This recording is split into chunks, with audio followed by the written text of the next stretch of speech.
Most men are desperate to be chosen. They chase validation, approval, and affection, only to be rejected, ghosted, or forgotten. But what if the entire game was backwards? What if women are biologically drawn to a certain kind of man? Not the nice guy, not the desperate one, but the one who thinks differently.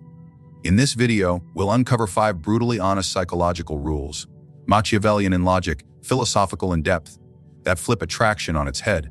If you stay till the end, you'll understand why some men are pursued while others are ignored. Watch closely. This will change how you exist around women forever. Rule number 1. You chase her gaze because you have not yet dared to stare into your own. You seek her affection because you have not mastered your own approval. Man becomes the hunter only when he stops being the prey of his own insecurities. Until then, he is merely an actor, desperate for applause in a theater that mocks him when the curtains fall. The weak man believes attraction is a technique. He studies moves, lines, routines. He memorizes the scripts of seduction while remaining ignorant of the most important battlefield, his own psyche. You can smell this kind of man. He walks into a room with his shoulders high, but his spirit low. He speaks with a smile, but underneath lies a trembling child begging to be loved. That child is the reason women do not chase him. They see the boy, not the sovereign, the shadow, not the king. Power, real power, begins in solitude. Not in isolation, but in the sacred silence where a man confronts the chaos within. Before you master the art of attraction, you must master the art of being alone without feeling lonely. Only then does your presence speak louder than your words. The world does not worship neediness. It bows before indifference wrapped in self-respect. A man who truly needs nothing commands everything, not because he seeks domination, but because he is already in full possession of himself. Ask yourself, when was the last time you sat in stillness, not scrolling, not seducing, not searching, but simply existing? Most men cannot bear their own company. They drown in distraction, in dopamine, in women, in weakness. And that's precisely why they are repelled by powerful women, because her gaze is a mirror. She senses the void in them. Never chase voids. They chase men who are full, not of ego, but of essence. He who governs his impulses begins to glow with a kind of fire that requires no fuel. His voice slows. His body speaks with stillness. He does not need to prove himself, because his mere being is proof. And here lies the paradox: the less he seeks attention, the more magnetic he becomes. The moment he stops chasing, gravity shifts. Now she becomes curious. Why is he not performing like the others? Why is he not eager, or excited, or desperate? Because he has seen through the game. He has understood that to attract is not to decorate oneself for others, polish the self until it becomes irresistible to the right kind of eyes. A man who refines his soul becomes aesthetically lethal. His walk becomes poetic. His silence becomes symphonic. Women sense this. They can smell a man who has burned through his weaknesses in the furnace of introspection.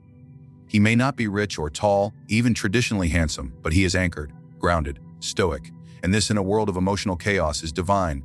But beware, for this journey into power is not without pain. You will lose friends. You will lose parts of yourself. You will sit in the raw darkness of truth, naked and vulnerable, before you ever feel the rush of being chased. There will be nights when you question your worth, your progress, your direction. There will be temptations, quick pleasures, shallow praise, that try to steal you from your path. And yet, every time you say no, you grow tenfold in the eyes of the unseen. Most will never reach this point. They'll fold.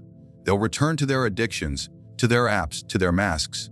But those few who walk the lonely road of inner conquest will find themselves standing at the summit of something unspoken.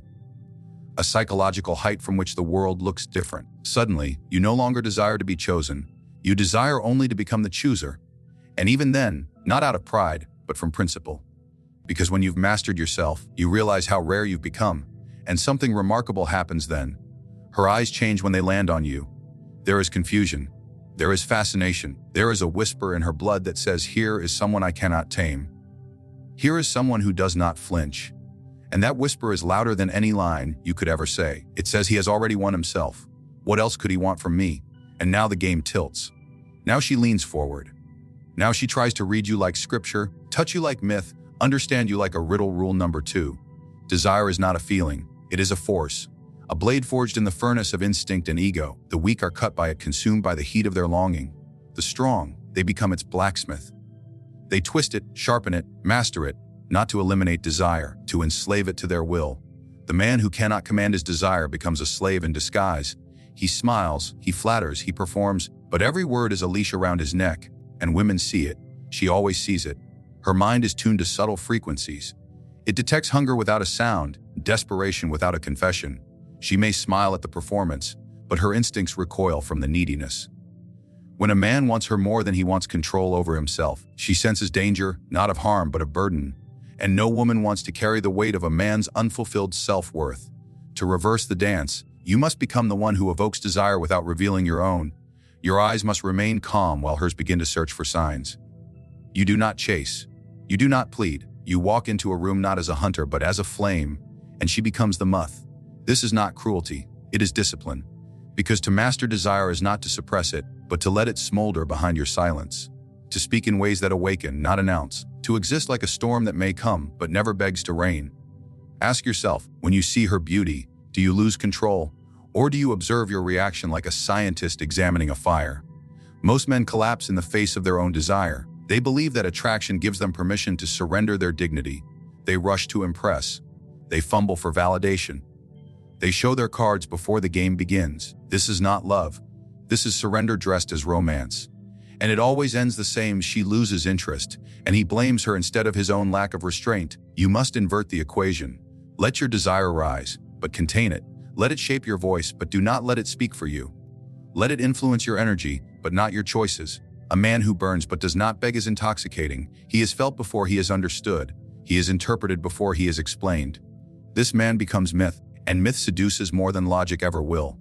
But there is danger in this game, because when you begin to wield desire instead of worship it, others may call you manipulative. They may say you are cold, detached, calculating.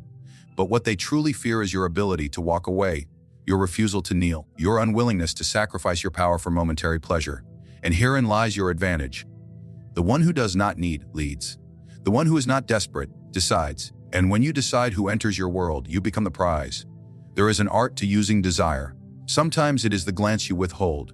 Sometimes it is the compliment you do not give. Sometimes it is your ability to remain still while she stirs. Women are used to being pursued. They expect the chase, the chase, the chase. Interrupt the ritual. Become unpredictable. Speak slowly. Vanish briefly. Smile without reason. And watch as confusion turns into fascination. But beware, if you fake this, you will fail. Because performance without substance is transparent. She may fall for the illusion briefly, but truth always emerges. To truly wield desire, you must earn the right through suffering. You must have once been weak. You must have once begged.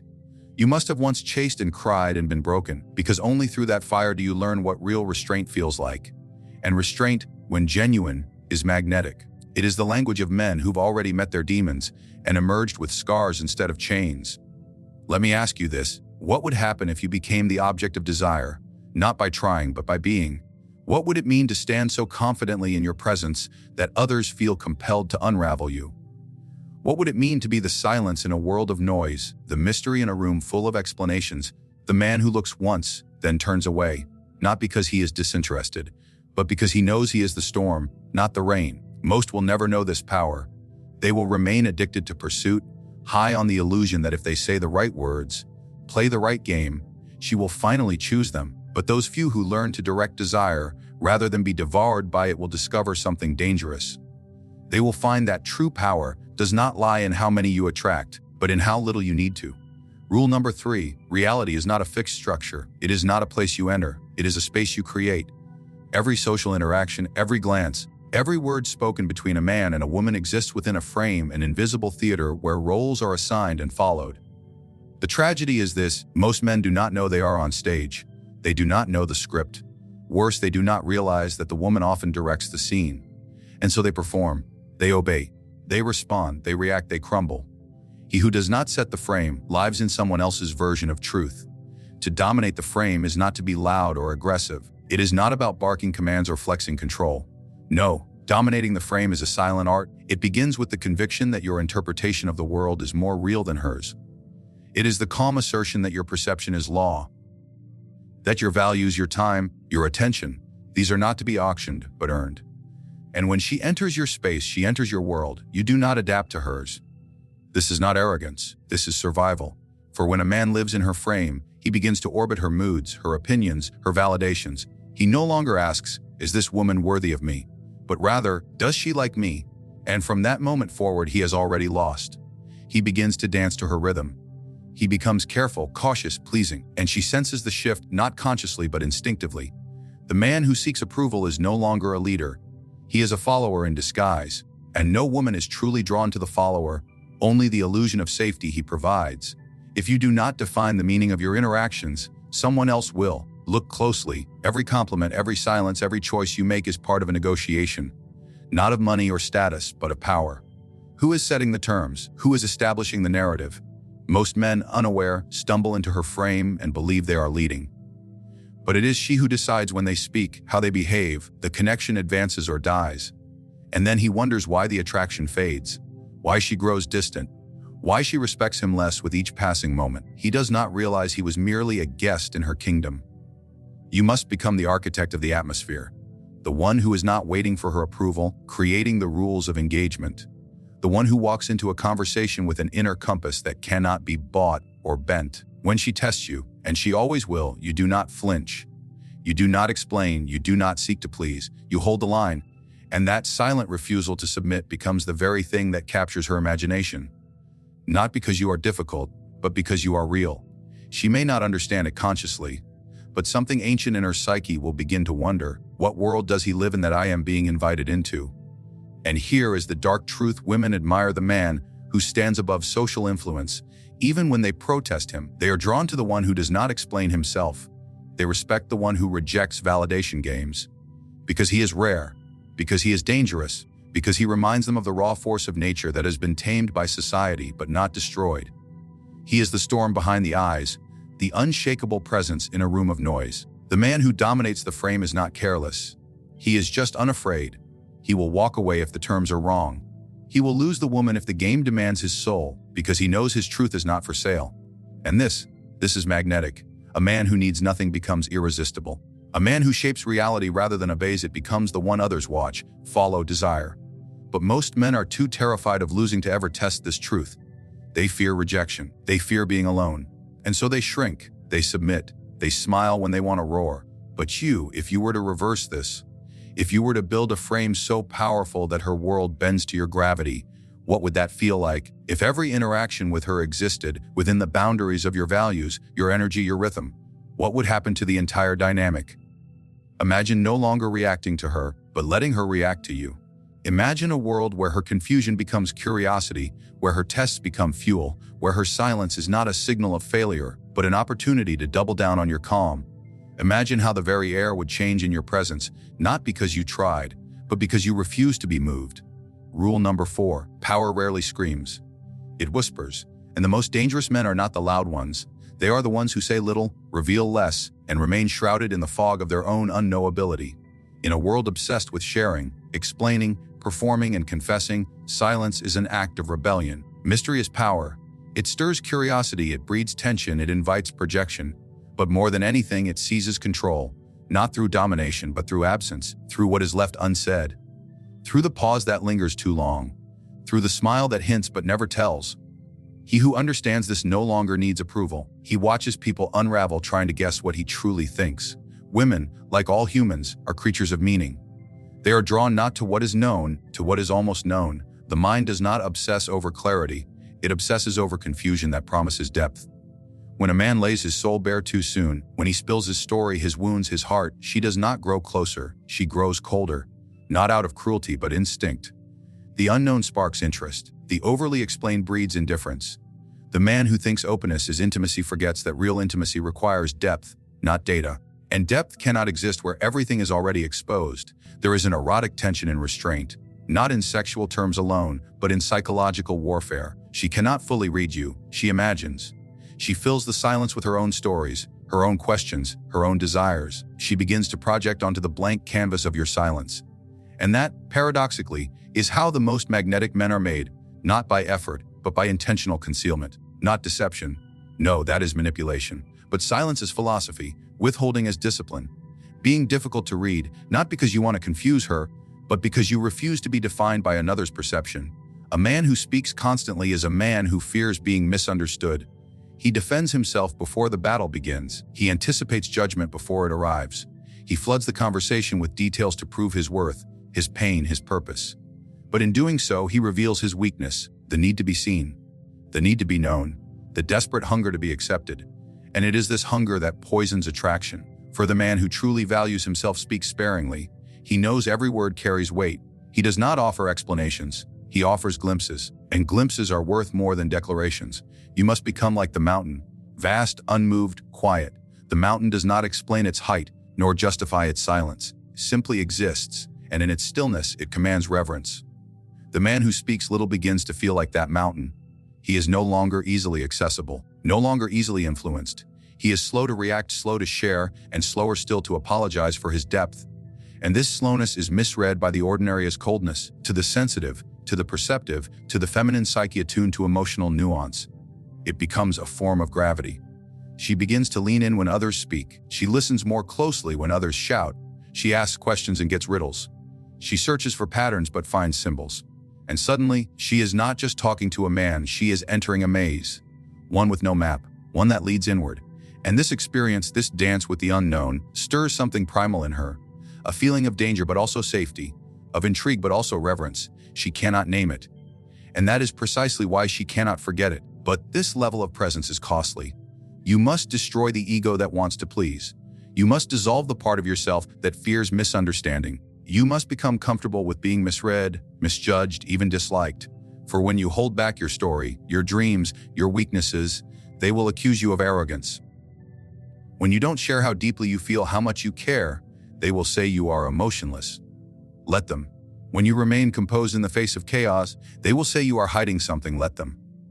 They are right, but they don't understand why. You are not hiding because you are afraid. You are hiding because the sacred must be protected. Because the deepest parts of a man should not be displayed like ornaments. They should be earned. Not by everyone, not even by most, but by the few who prove they can hold it without exploiting it. Until then, you offer only fragments. Moments, echoes of who you are. You speak less, and by doing so, you control the story. You give her the gift of mystery, and in return, you steal the one thing she guards most, her attention. And just when she thinks she understands you, you vanish a little more. You retreat into yourself, not to punish, but to remind her that the door to your soul cannot be pried open. It must be unlocked with patience, with reverence, with strength. Most will grow frustrated. They will give up. But the rare ones will become obsessed. Not with your looks, not with your possessions, but with the silence behind your eyes, because that silence hints at a world they've never entered. A world they must earn the right to explore. A world where you rule, not through noise, but through presence. Rule number 5. There is a strange disease spreading in the modern world. It is not one of the body, but of the spirit. A sickness that compels men to lower their standards in the name of love, to betray their own values in the name of acceptance, to become small so others feel tall. But the man who shrinks himself to be chosen will never be respected. And in the end, he will not even be loved, only tolerated. Standards are not barriers that keep people away. They are filters that reveal who deserves to come close. And yet, the temptation to compromise is persistent, especially when loneliness whispers in the dark. She enters your life like lightning, sudden, beautiful, blinding. You begin to see her not for who she is, but for what she could be. The fantasy replaces reality. You ignore the lies, excuse the disrespect, tolerate the inconsistency. Why? Because you want her to choose you. What if she isn't worthy of that choice? What if your longing for connection is betraying your deeper need for integrity?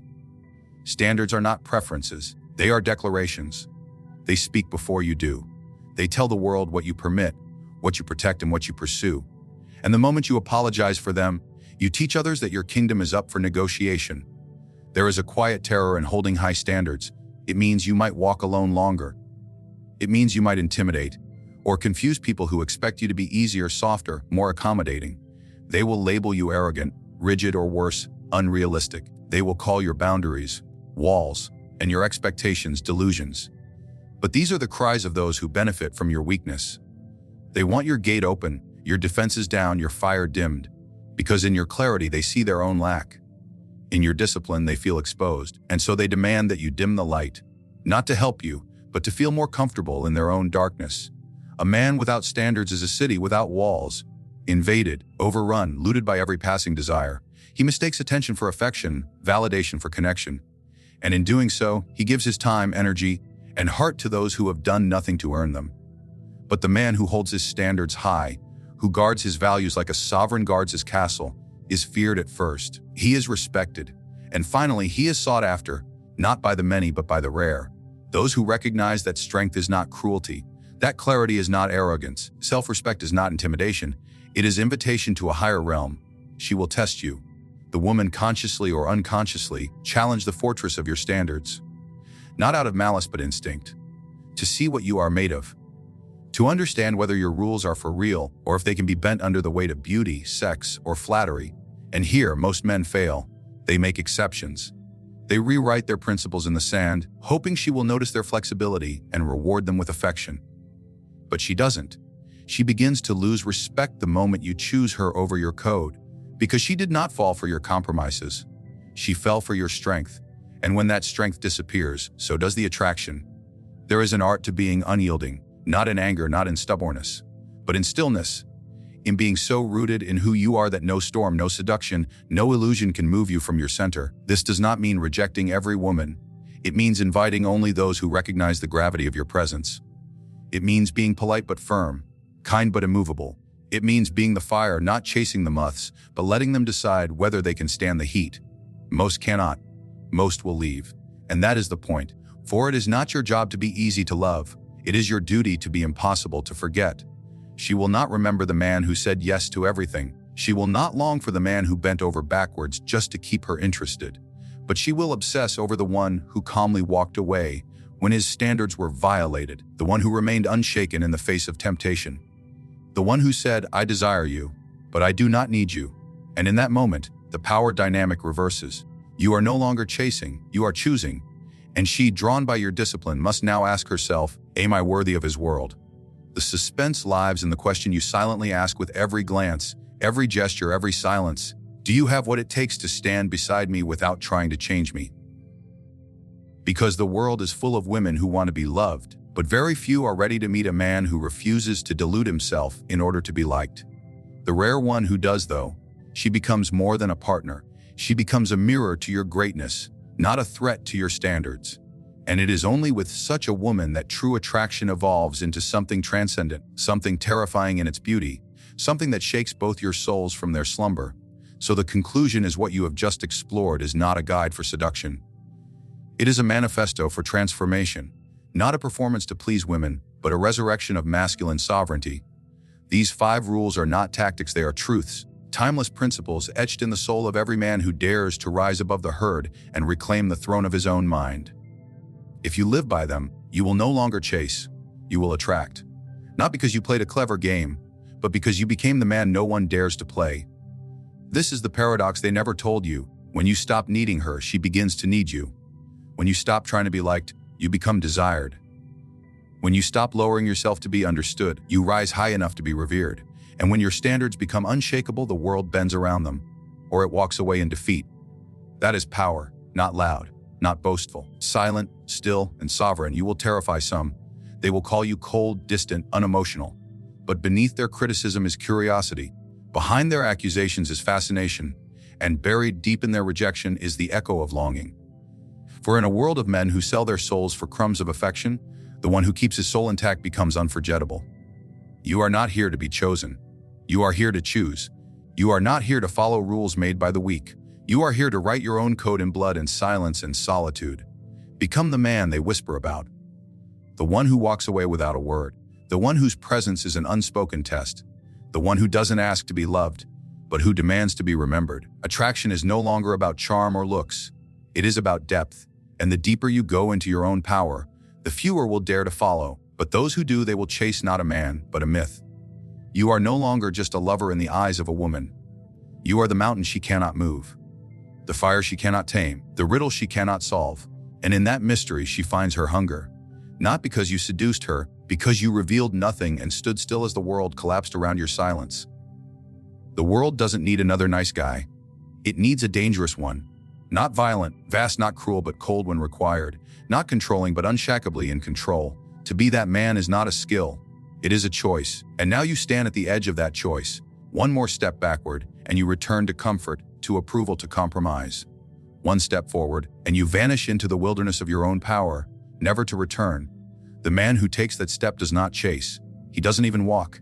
He waits, because he knows that the truly magnetic man is not the one who seeks attention, but the one who is so complete in himself that attention seeks him.